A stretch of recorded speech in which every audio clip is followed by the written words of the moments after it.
અલા ભુરા ચમ રોવે છે લે? શું થયું? આ ગંગા જમના નદીઓની જેમ ચમ ઓહુડા વહે છે? બોલ બોલ શું થયું? અલ્યા રોઉં જ ને તાણ શું કરું કે? સુરા હું તને જીવનમાં એક હાવ હાચી સલાહ આલું. જીવનમાં બધું કરજે, સ્મગલિંગ કરજે, 2 નંબરના ધંધા કરજે, બધું કરજે, પણ એક ભૂલ ના કરતો મારો ભાઈ, પૈણતો નહીં.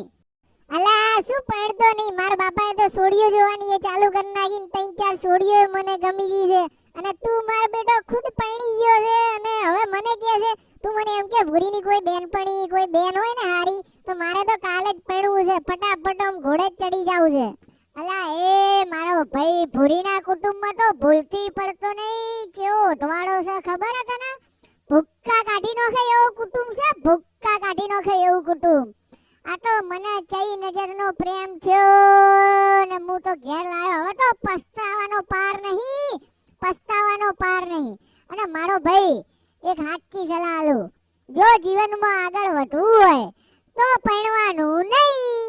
તું જોઈ લે નરેન્દ્ર મોદી સાહેબને, કે આ પૈણા નહીં તો કેટલા આગળ વધી જાય. એમને કોઈ ડિસ્ટ્રેક્શન જ નહીં જીવનમાં, સીધે સીધો ગોલ. પૈણા એટલે તો પતી ગયા સમજો. આ ડોલી ચાય વાળો ચો પૈણેલો હે?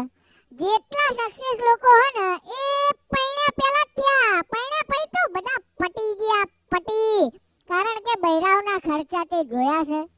ઓહો એવું તો કેવા ખર્ચા હોય બૈરાઓના હે કે પૈણા ભાઈ પટી જાય બધા મારા બેટા?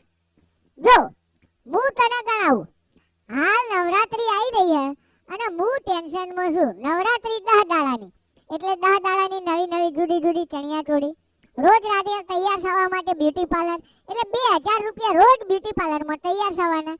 હવે ચણિયા ચોળી લાવો એટલે ચણિયા ચોળીના મેચિંગના ચંપલ લાવવાના, ચણિયા ચોળીના મેચિંગના ઓર્નામેન્ટ્સ લાવવાના, ચણિયા ચોળીના મેચિંગમાં ગળે પહેરવાના ડોકિયા લાવવાના.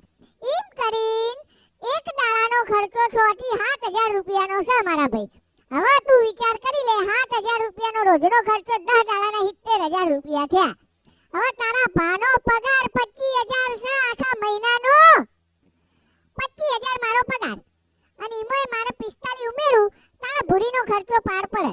હવે 45 તો લે હેડો હું લોન લઈને ઉમેરી દઉં, તો ખાવાનું શું? આ ડોહો ઘેર બેઠો એને ખવડાવવાનું શું? પછી શું કરવાનું જિંદગીમાં? હવે તું જ મન કે પૈણાય? અરે હું તો પૈણીશ ને, એ તો બહુ સમજદાર ને હોશિયાર હશે, એની માને બધું સાચવી લેશે. તું જોઈ લે, ખાલી ખર્ચો ઓછો કરશે. મારો ભાઈ બધા કુંવારાને એવું જ લાગે કે મારું નવું બૈરું આવશે જે એ સમજદાર, ખર્ચો નહીં કરાવે, બહુ વ્યવસ્થિત જ આવશે. અને બધાને એવું જ લાગે ભાઈ, કોઈને આમાં નવાઈની વાત નહીં, મને એવું જ લાગતું હતું. આ તો પાછળથી મારો ભાઈ ખબર પડે કે ભૂકા નીકળી જાય બરોબર. એટલે તમને હવા છે તો પૈણી લો, અને પૈણ્યા પછી વરા પછી મને મળજો.